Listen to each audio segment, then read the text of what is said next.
అందరికీ నమస్కారం అండి. Welcome to our channel. మనతో పాటు గెస్ట్గా ఉన్నారు senior journalist doctor Bharat Reddy గారు. సార్ నమస్తే అండి. నమస్తే సార్, తెలంగాణ ముఖ్యమంత్రి అయినటువంటి రేవంత్ రెడ్డి గారు కొన్ని వ్యాఖ్యలు అయితే చేశారు. ఏంటంటే గోదావరి బనకచెర్ల ప్రాజెక్ట్ అయితే అడ్డుకోవడానికి మేము నిరసన తెలియజేస్తాము, అలాగే ర్యాలీ చేస్తాము అన్నట్టుగా మాట్లాడుతున్నారు. సో దానికి చంద్రబాబు నాయుడు గారు కూడా స్పందించడం జరిగింది. మేము ఎప్పుడన్నా మీ తెలంగాణ కార్యక్రమానికి మేము అడ్డుకున్నామా అంటూ ఆయనైతే వ్యాఖ్యలు అయితే చేశారు. దానికి మీరేమంటారు? అసలు ఈ ప్రాజెక్టుల విషయానికి వచ్చినప్పుడైతే ఆంధ్రప్రదేశ్ తెలంగాణకు సంబంధించి కృష్ణా గోదావరి ప్రాజెక్టులకు సంబంధించి ఇరు రాష్ట్రాల మధ్య చాలా సందర్భాల్లో కొంత ఘర్షణ వాతావరణం, లేదంటే అది కేంద్రం దృష్టికి వెళ్ళడం, ఇరు రాష్ట్రాలు పరిష్కరించుకోవాల్సిన చాలా అంశాలు ఇరు రాష్ట్ర ప్రభుత్వాలు చొరవ చూపకపోవడంతో అది కేంద్ర ప్రభుత్వం ఆధీనంలోకి వెళ్ళడం జరిగింది. గోదావరి నది ట్రిబ్యునల్, అలాగే కృష్ణా నది ట్రిబ్యునల్కి సంబంధించి. అయితే ఇక్కడ తెలుగు రాష్ట్రాల ప్రజలకు సంబంధించి మనం చూసుకున్నట్టయితే ఈ నీటి వాటాలకు సంబంధించి చాలా కాలం నుంచి ఆంధ్రప్రదేశ్ ఉమ్మడి రాష్ట్రం ఉన్నప్పటి నుంచి కూడా కొంత ఘర్షణ వాతావరణమే నెలకొందని చెప్పొచ్చు. గతంలో రాజశేఖర రెడ్డి ఉన్నప్పుడు కానీ ఆ సమయంలో కూడా కొంత ఘర్షణ వాతావరణం నెలకొన్నది. తెలంగాణ ఏర్పడిన కొత్తలో కూడా సాగర్ దగ్గర పోలీసుల మధ్య ఘర్షణ వాతావరణం ఇవన్నీ ఏర్పడడం జరిగింది. అయితే నీటి వాటా జనరల్గా నీటి వాటాలు తెలంగాణ ఉద్యమంలో కూడా మనం చూసుకున్నట్టయితే నీటి వాటా మాకు తక్కువైందనే దాంతో వాళ్ళు ఉద్యమం కొనసాగడం జరిగింది. అయితే ఇప్పుడు మనం రేవంత్ రెడ్డి వ్యాఖ్యల్ని, అలాగే చంద్రబాబు నాయుడు వ్యాఖ్యలు చేస్తే మేము దీన్ని అడ్డుకుంటాం, కేంద్రానికి ఫిర్యాదు చేస్తాం, చట్టపరంగా న్యాయపరంగా అన్ని విధాలుగా మేము అడ్డుకునే ప్రయత్నం చేస్తాం.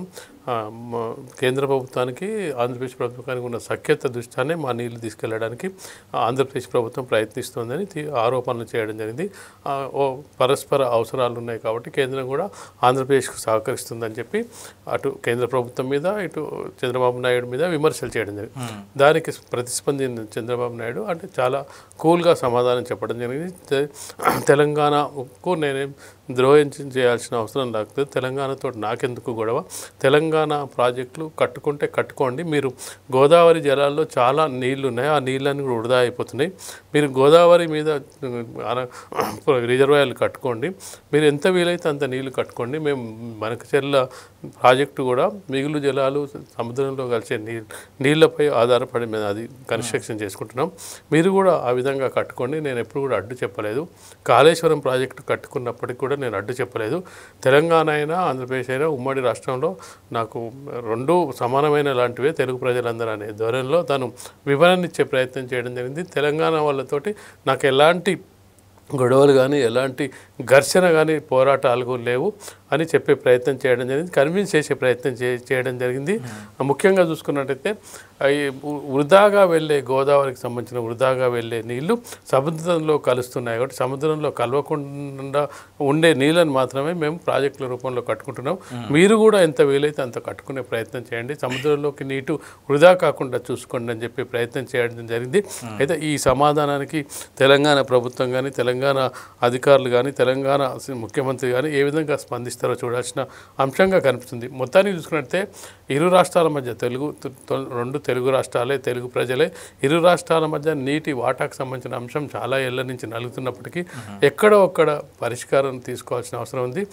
వాళ్ళైన తెలుగు ప్రజలే, వీళ్ళైన తెలుగు ప్రజలు అనే ఉద్దేశంతో చంద్రబాబు నాయుడు మాట్లాడిన వ్యాఖ్యల్ని కొంత పాజిటివ్గా తీసుకొని కొంత చర్చల రూపంలో ఏ విధంగా పరిష్కరించుకోవాలనే దాని మీద ముందుకు వెళ్లాల్సిన అవసరం అయితే ఉంటుంది.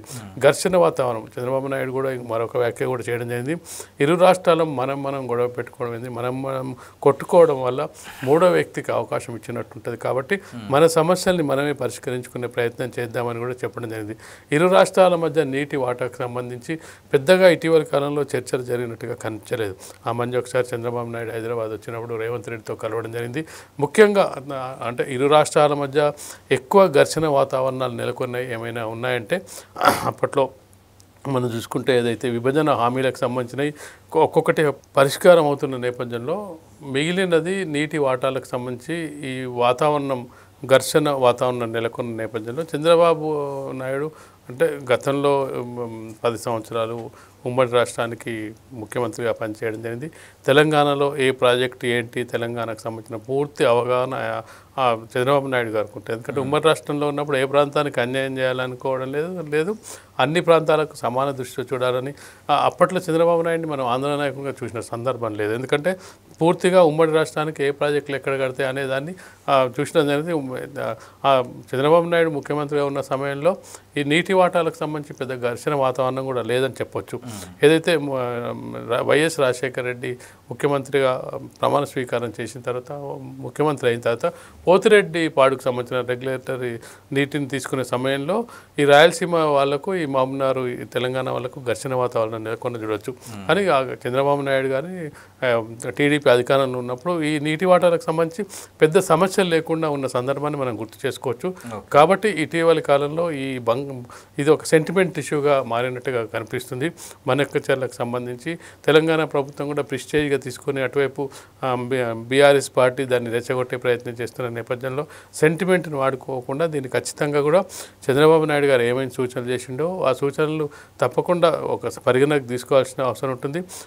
మొదటి వాక్యంగా చెప్పడానికి తెలంగాణ ప్రజలతో నాకు ఎలాంటి గొడవలు లేవు, ఎలాంటి ఇబ్బందులు లేవు, తెలంగాణతో నేనెందుకు పోరాటం చేస్తానని చెప్పిన సందర్భంలో ఏ విధంగా పరిష్కార మార్గాలు కనుక్కోవాలి, వాళ్ళు కట్టుకుంటే ఒకవేళ ఆ ప్రాజెక్టు మనకచర్లు కట్టుకుంటే తెలంగాణకు ఏ విధంగా నష్టం కలగకుండా ఏమేమి చేయాలి, ఒకవేళ వాళ్ళు చెప్తున్న దాని ప్రకారం వృధా నీటినే సముద్రంలో కలిసే నీటినే ఒకవేళ తీసుకెళ్ళినట్టు, ఒకవేళ ఆ నీటి లేకపోతే ఆ వాటర్ ఎక్కడి నుంచి వస్తుంది, వాళ్ళు మిగులు జలాలని కూడా తీసుకెళ్తారు. భయం ఏంటంటే సముద్ర జలాలకు కలిసే నీళ్ళే కాకుండా మిగులు జలాలను కూడా తీసుకెళ్తారనే భయం అన్ని రాష్ట్ర ప్రభుత్వాలకు ఉంటుంది. ఇప్పుడు పెద్ద ఎత్తున వర్షాలు వచ్చిన తర్వాత అసలు మనం చూసుకున్నట్టయితే ఎక్కడ నీళ్ళ స్టోరేజే ఉండేది, అది మనం వద్దన్నా అప్పుడు వదలాల్సిన అవసరం ఉంటుంది. ఏ ప్రాజెక్టు మహారాష్ట్రలో నీళ్ళు వెళ్తే మొత్తం తెలంగాణ నుంచి వెళ్ళిపోతూనే ఉంటాయి. ఈ బాగా వర్షాలు పడ్డప్పుడు అసలు మన నీళ్లు స్టోర్ చేసుకోవడానికి వస్తుంది. వర్షాలు పడని సందర్భంలో ఇలాంటి సమస్యలు వస్తుంటాయి. కాబట్టి ఖచ్చితంగా ఇరు రాష్ట్రాల ప్రజలకు సంబంధించిన అంశం కాబట్టి ప్రభుత్వాలు ఖచ్చితంగా దీనిపై దృష్టి సారించి ఘర్షణ వాతావరణం లేకుండా చూడాల్సిన ఆవశ్యకత ఇప్పుడు మనకు కనిపిస్తుంది. ఓకే, మరి రేవంత్ రెడ్డి గారు చేసిన వ్యాఖ్యల పైన అంటే చంద్రబాబు నాయుడు గారు చాలా స్మూత్గా స్పందించారు కదా, సో ఇది ఎలా చూడాలంటారు అసలు? ఖచ్చితంగా తన పరిపాలన అనుభవంతో పాటు గతంలో ఉమ్మడి రాష్ట్రానికి సీఎంగా ఉన్న వ్యక్తి కాబట్టి ఈ రాష్ట్ర ప్రయోజనాలు ఆ రాష్ట్ర ప్రయోజనాలు అతనికి తెలిసి ఉంటాయి, దృష్టితో ఆలోచించుంటాడు. ఎందుకంటే గతంలో రేవంత్ రెడ్డి ఉమ్మడి రాష్ట్రానికి సీఎంగా పనిచేసిన సందర్భం లేదు, కనీసం మంత్రిగా కూడా పనిచేయలేదు. తెలంగాణలో చేయలేదు, ఉమ్మడి రాష్ట్రంలో చేయలేదు. ఉమ్మడి రాష్ట్రంలో ముఖ్యమంత్రిగా 10 ఏళ్ల పాటు ప్రతిపక్ష నాయకుడిగా పనిచేసిన అనుభవం చంద్రబాబు నాయుడు గురించి.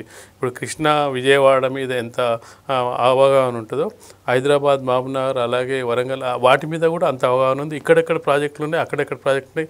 ఉమ్మడి రాష్ట్రంగా ఉన్నప్పుడు చంద్రబాబు నాయుడు పోరాటం ఎక్కడుంది?